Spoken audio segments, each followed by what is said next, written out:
Good job. Thank you, Paul, and all the singers. It's always encouraging, and they make us sound pretty good, don't they? And that's, I include myself in that. It's great to be together. Welcome to our guests once again. Glad to have you. It's holiday time, so people are coming and going. And if you're visiting with us, you're welcome to be here. We're glad to have you. Give us a chance to get to know you a little better. Stick around for our fellowship afterwards. A little bit of family news. We are sad to let you know that this is Alex and Katie Cagle's last Sunday in the region with us. They'll be with us at TPAC next Sunday, but they're getting ready to move back down south, back to Mississippi. Is that right? Yep.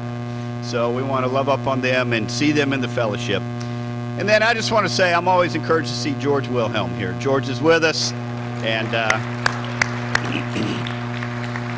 brother, we love you, and we know you've been battling with health issues, and we just want to love up on you. But George has been around in the Philadelphia church as long as I have, and I just really respect him and his perseverance through a fairly difficult time. And so, amen, bro. Good to see you. Let's talk about Christmas Outcasts. Now, we got a few weeks before Christmas, so this isn't going to be the encouraging Christmas message. This is going to be the insightful Christmas message. But before I get into it, I do want to say that catching up on a little bit of family business, Kim and some of their kids went south for Audie's dad's funeral that was yesterday, and so they're back. And then I went north. I went to Boston because Wyndham Shaw's celebration of life, his memorial service, was yesterday as well. And so giving you the report from Boston, which, by the way, there's snow on the ground up there, so be grateful. We're not there yet, but it was good to be up there and to be a part of that service. And I got to say that it was an amazing time. Wyndham Shaw, for those that don't know the name, has really been a pioneer with our family of churches for as long as I think any of us can remember. He and his wife, Jeannie, and their family have done a great job planting churches and being in the early days of what we consider our movement in terms of moving churches ahead and preaching the gospel. And really, Wyndham just lived a life of serving, giving, preaching the word, and really shepherding. He was an elder's elder. He was my elder. He was my mentor. He was my friend. And I'm very sad to say goodbye to Wyndham. He has meant a lot to me, and he brought Kim and I, he and his wife Jeannie brought us into the Kingdom Elders group. And then when his health began to deteriorate, he helped me to step into his role. And so it's meant a lot to just be mentored, discipled by Wyndham and Jeannie. And we're going to miss him a lot. And I know that you guys know that we're grieving that loss. So thank you for your care and for your love and your support. This has been a tough year for us, and we do thank you for that. But I do, and this does tie into what I want to talk about today, because one of our members here in the North Region asked a question on behalf of a friend. You know how that goes, right? There's this friend of mine that wants to know why bad things happen to good people. Because you guys have never asked yourselves that question, right? You know, that's probably the second most popular question that people want to ask the preacher. The first is, how could a loving God fill in the blank? Right? And those are legitimate questions. And by the way, I was kidding. I think the person in our membership was actually asking for a friend. But still, it's something that we do ask ourselves, right? And so let's just spend a minute on that, because sometimes as we walk through things, we begin to understand there's usually more emotions behind those questions than the logic and the reality that can sometimes prevail. Because, you know, if you ask the question, why do bad things happen to good people, then you have to ask the question, then why do good things happen to bad people? And then why do bad things happen to bad people? And why do good things happen to good people? I mean, you got to do the whole spectrum, right? Except when we're going through a hard time, or somebody that we know is going through a tough time, and we love them dearly, and they're a good person, and why would God allow this to happen, right? And so that's kind of the backstory when those questions come up, is there's usually some sort of pain involved. But if we just approach it on purely a logic level, then certainly one thing that, and this is obviously going to be a very quick answer to this question, but we can certainly surmise from the scriptures that one thing that is very clear, and that is God has set up a scenario for us here on this planet of 60, 70, 80 years, although Wyndham was 67, I think. And that's our time to choose. That's our time to grow up in whatever life that we have around us, people that are around us.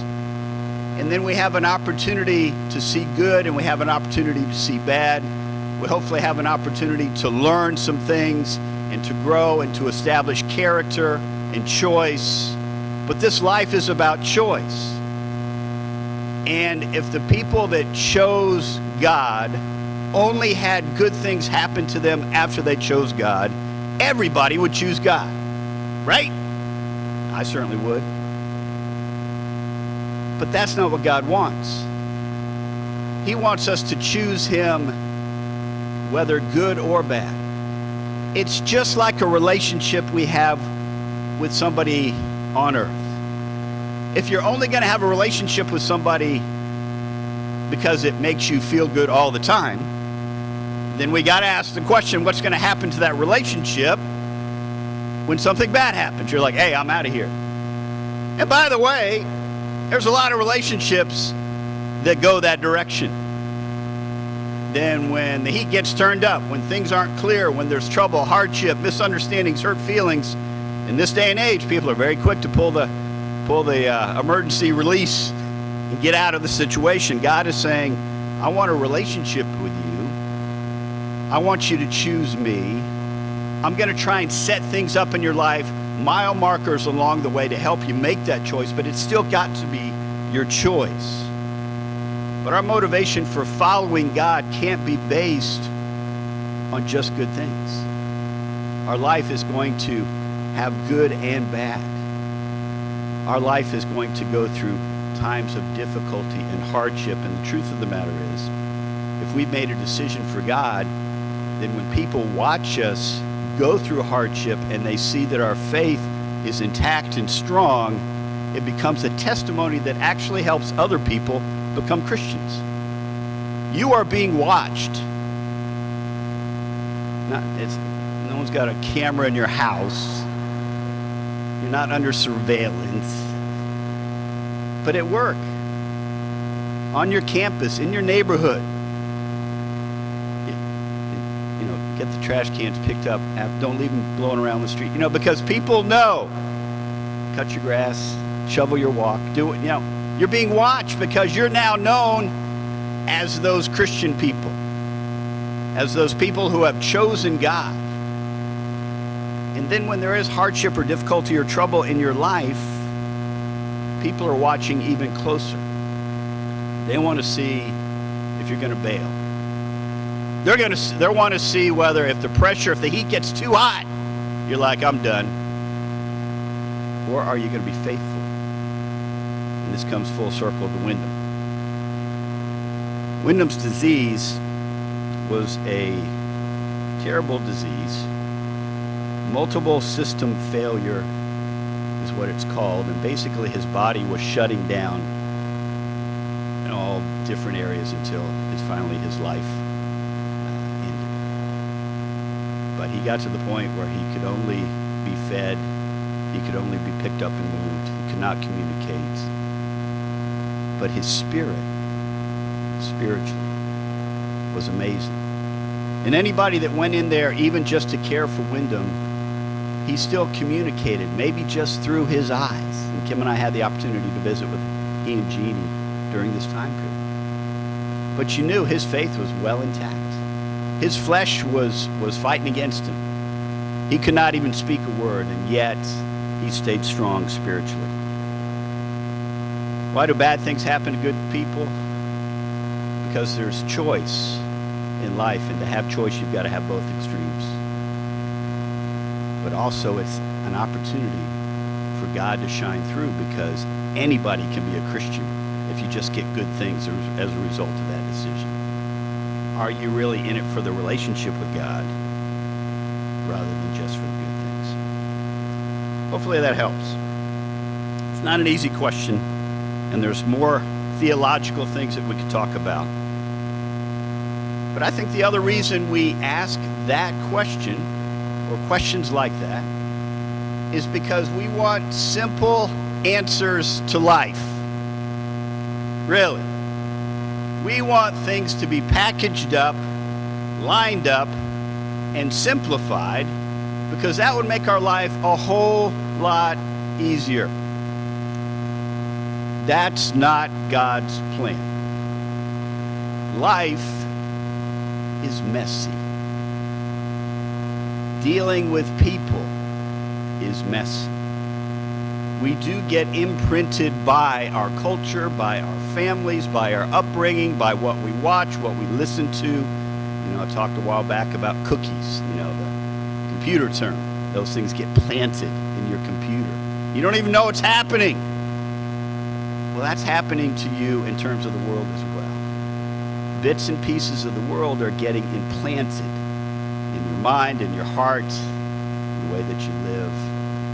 And it starts to kind of cause an erosion, and it can make your life complicated. And we feel that, and we want to cry out to God, please just make it simple. And God says, no, I'm going to be with you, but it's not going to be real simple. So what's this all have to do with Christmas? Let's get our Bibles out and go to Luke chapter 2. I'm preaching this message weeks early, so you can get over it by the time Christmas rolls around. But this is a little more of a reality story here. Luke chapter 2, verse 1, in those days, Caesar Augustus issued a decree that a census should be taken to the entire Roman world. This was the first census that took place while Quirinius was governor of Syria, and everyone went to his own town to register. So Joseph also went up to the town of Nazareth in Galilee, to Judea, to Bethlehem, the town of David, because he belonged to the house and the line of David. He went there to register with Mary, who was pledged to him to be married to him and was expecting a child. While they were there, the time came for the baby to be born, and she gave birth to the firstborn, a son. She wrapped him in cloths and placed him in the manger because there was no room for them in the inn. We have that very picture. As I read those words, a manger scene probably popped up in your brain. And we know what that looks like. In fact, let's just describe it. Hands go up. What do you think about when you think of the manger scene in baby Jesus? Okay, you think of animals, lots of animals, you know, sheep and goats. I've seen pictures where there's animals that didn't exist in that region are showing up. So we got animals. Lots of what? Lots of stink. Okay, it's a barn. It's where animals are. So you bring in animals, there are going to be other things coming with the animals. Howard. Go what? Cold and drafty. Okay, good. Okay, that a manger was really a feed trough for animals, right? What else do you think of? A lot of hay. Okay. And you can drive around, and there are manger scenes set up usually in front of churches, nativity scenes, the creche, as some would call it.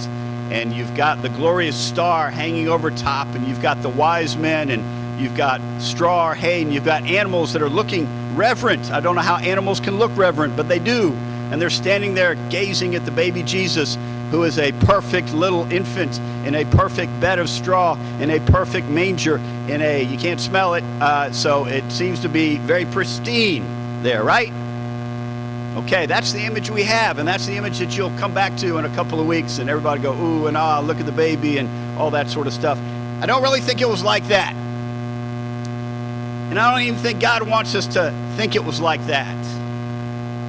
It was a barn, but probably more of the back part of the inn, and this is what scholars think, the lower section of an inn or a house where the animals for maybe the travelers was stored.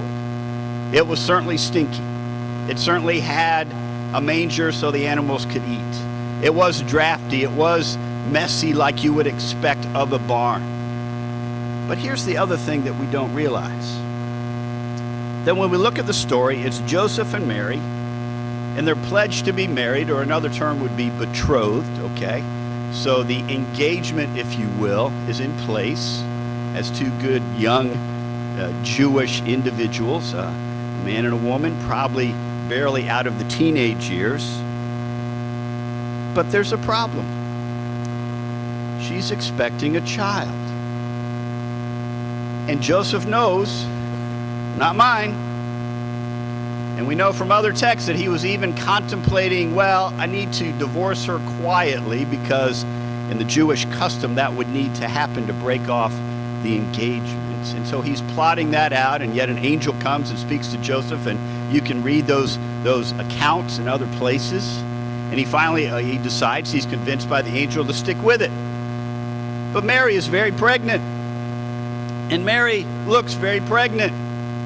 And so what we don't factor in sometimes, and the moms that have delivered in this room can understand that in those last few weeks of pregnancy, everybody knows, right?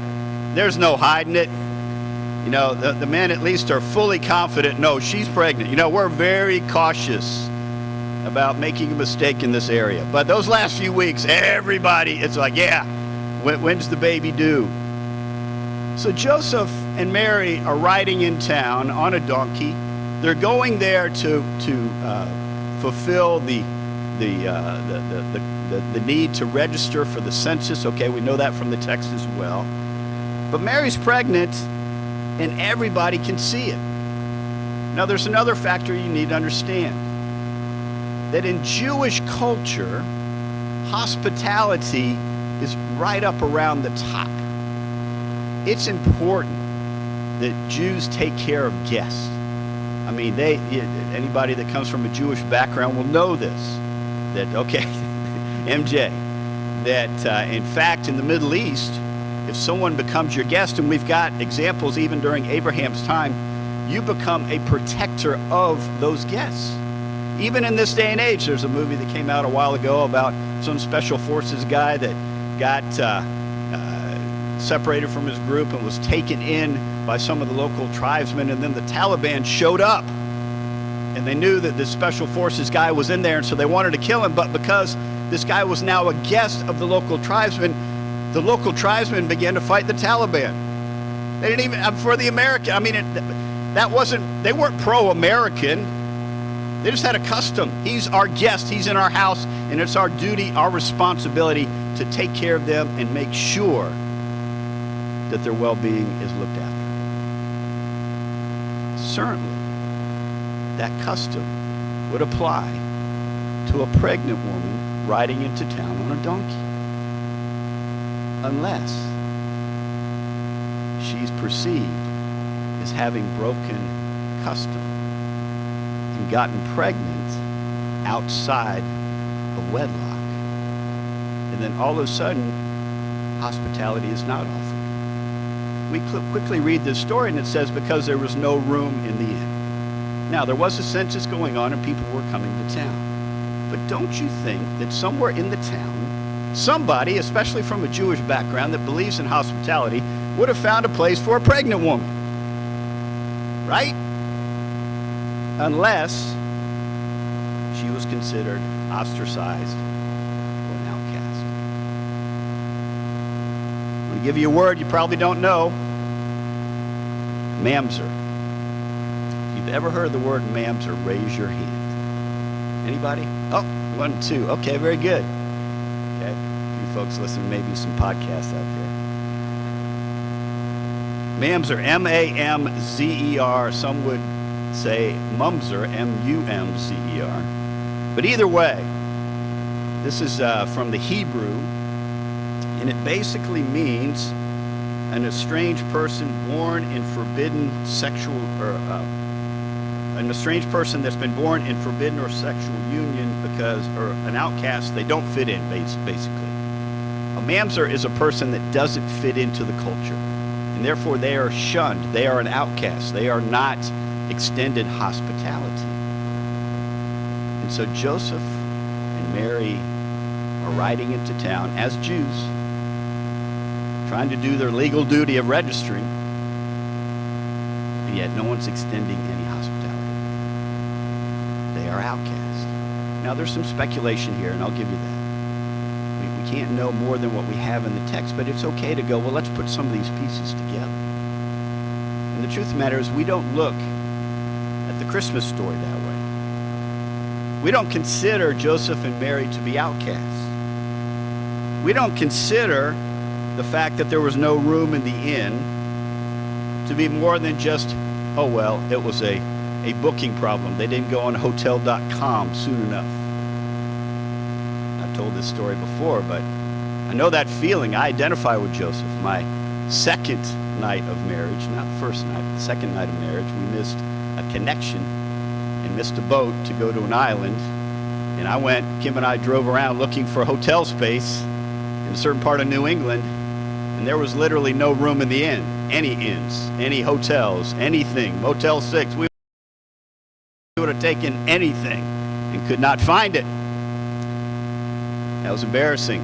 So yes, we slept in the car. That's my second night. It took me about 20 years to tell that story publicly. That was embarrassing. First night, wedding, everything was great. Second night, slept in the car. Oh, humiliating. Kim was great with it, but I know how Joseph must have felt. But I don't know how he felt being an outcast, being estranged from his culture, being separated. The other interesting thing is Jesus was born into that question. Jesus could have been considered to be a mamzer as well. That his heritage, his identity, was a little bit suspect. We're not sure really who his father is. Joseph denied parenthood when it came to Jesus, and rightly so. But I'm sure that caused some problems in the culture and caused not only Mary and Joseph, but Jesus to be considered to be an outcast. The point today is, when we feel like we don't align ourselves with a culture, when we don't have a group to belong to, when we are being rejected, when we don't fit in, it's hard on us, isn't it? We wonder what's wrong with us. Why can't we be welcomed in? You know, of the synoptic gospels, Matthew is the one that aggressively goes after this point. In the Gospel of Matthew, you know, we have the genealogies. You don't need to, well, you can turn there if you want, but if you go to Matthew in chapter 1, the genealogy is listing the birth of Jesus.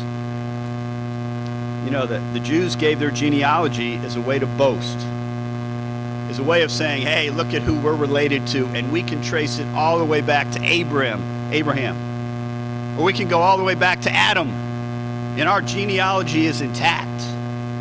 Matthew gives us Jesus' genealogy, but he does something kind of unique that would have raised some eyebrows. Because first of all, in the culture, you didn't, and understand this was a cultural thing, women weren't mentioned in the genealogies. It was just from one man to the next, to the next, and the next, starting with Adam all the way through. Matthew records Jesus' genealogies by throwing some additional individuals in the lineage, and they are women. But they're not just women, they're women of question. Tamar is mentioned.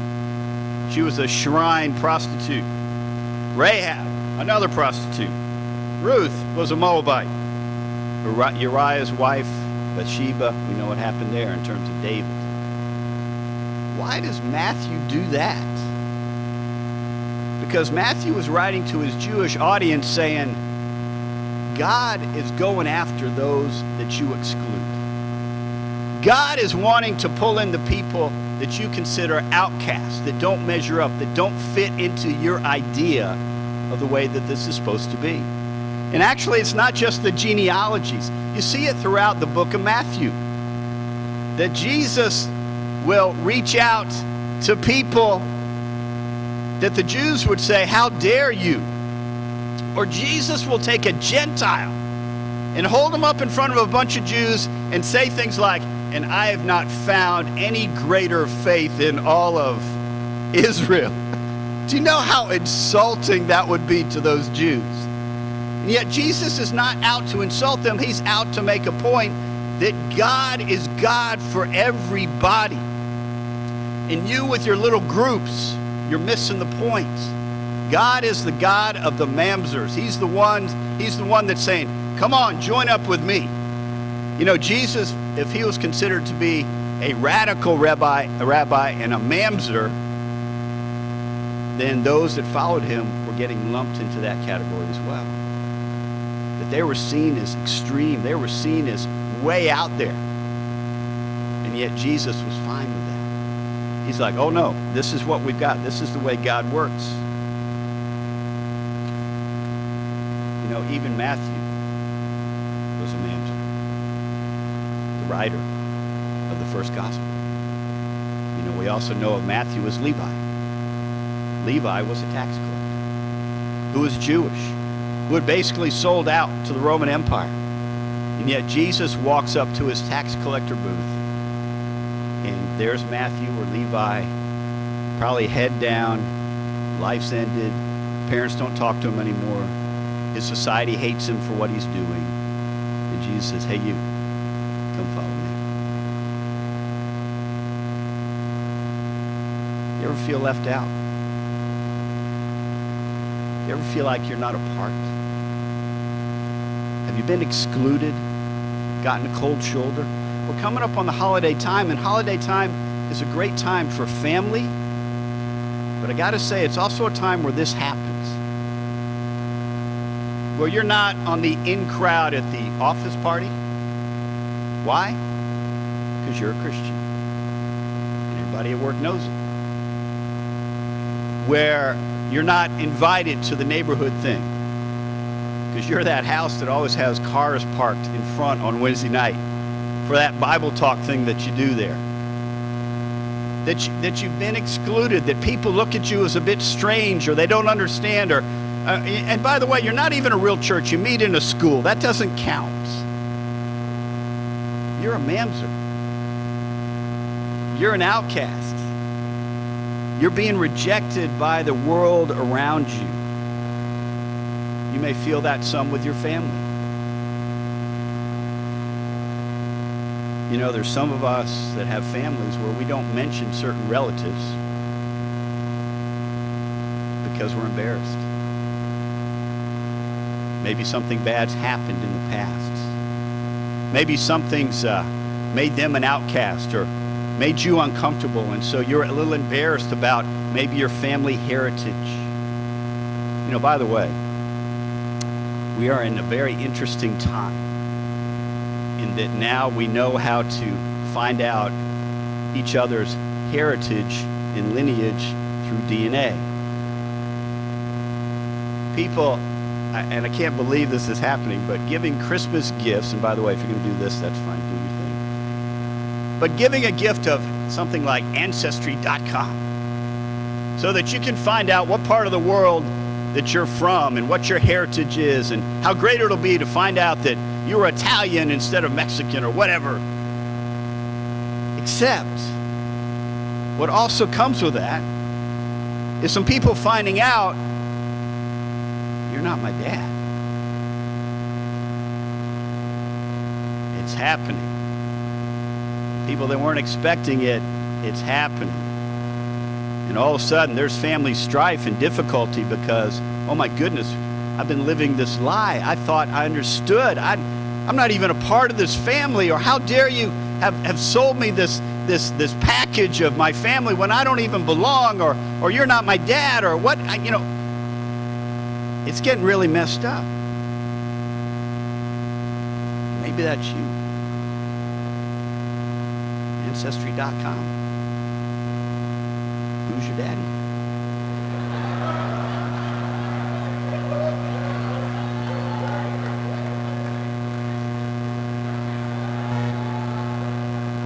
I wrote it down, but I thought, should I say it? Not.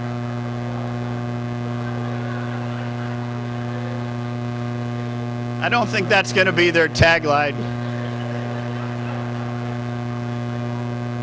I don't think you're going to see that in a commercial.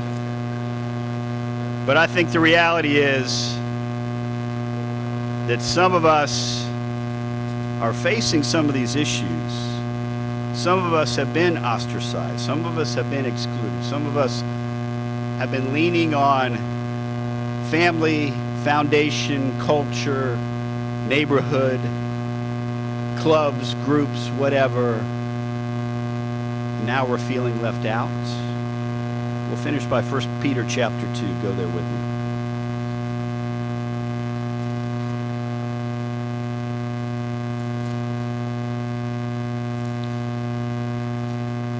1 Peter chapter 2 and verse 9. This is what God says to all this. But you, speaking of disciples, are a chosen people, a royal priesthood, a holy nation, a people belonging to God, that you may declare the praises of him who called you out of darkness into his wonderful light. Once you were not a people, but now you are the people of God. Once you had not received mercy, but now you have received mercy. We're all really mamzers. We're aliens. We're estranged. We don't fit. We thought we did, but we don't. We're illegitimate. We're outcasts. We're lost. We're confused. And God says, that's fine. I'll take you. I choose you. I want you to be a part of my group, and I will never forsake you. I will never abandon you. I'm not going to make your life all unicorns and butterflies. There will be challenges. It's going to be hard, but I am always, always, always with you to the point where I will die for you. And that's what Jesus did. You're a chosen race, a royal priesthood, a people belonging to God, that you may declare praises of God. Once you were not a people, but now you are the children of God. Sometimes people ask me, they say, how come there's problems in the church? I'm like, are you kidding me? Man, we're just glad to be here. But we brought all our baggage with us. We came in and we repented of sin, and we are really striving to live by this, but we weren't brought up in this pristine, clean, absolute, never been defiled sort of culture. We came in from everywhere. And so we're trying to figure out how to work it all out together, but we're glad to be together. We're glad to be the people of God. We're glad that we're not just this church that just looks like this or just acts this way. It's a little bit of everybody, and we brought all our stuff with us. But that's who we are. A chosen race, a royal priesthood, a people belonging to God.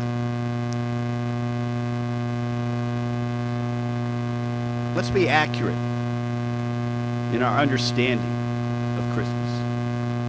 Let's understand that Mary and Joseph probably were outcasts. They were probably put in that stable not because there really wasn't any room, but because society wouldn't give them a room, would not allow them to be like everybody else. And yet unto us a child is born.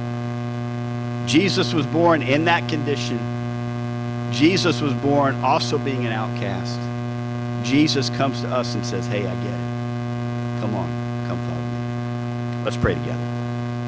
Father, thank you that you've got a plan. And even though we want life simple and easy answers to hard problems, all you say is, no, trust me, stick with me. I'll take care of you. It's going to be okay. Help us to have that kind of faith. Help us to be strong. Help us to Not be afraid when the world treats us like outcasts and gives us a hard time, but instead to know that we are chosen, that we're a royal priesthood, that we belong to you. Thank you for that. Thank you for the church that gives us that. Thank you for our brothers and sisters. And most of all, thank you for our relationship with you through Christ. We pray these things through your Son. Amen. Amen. Let's stand and have a final song.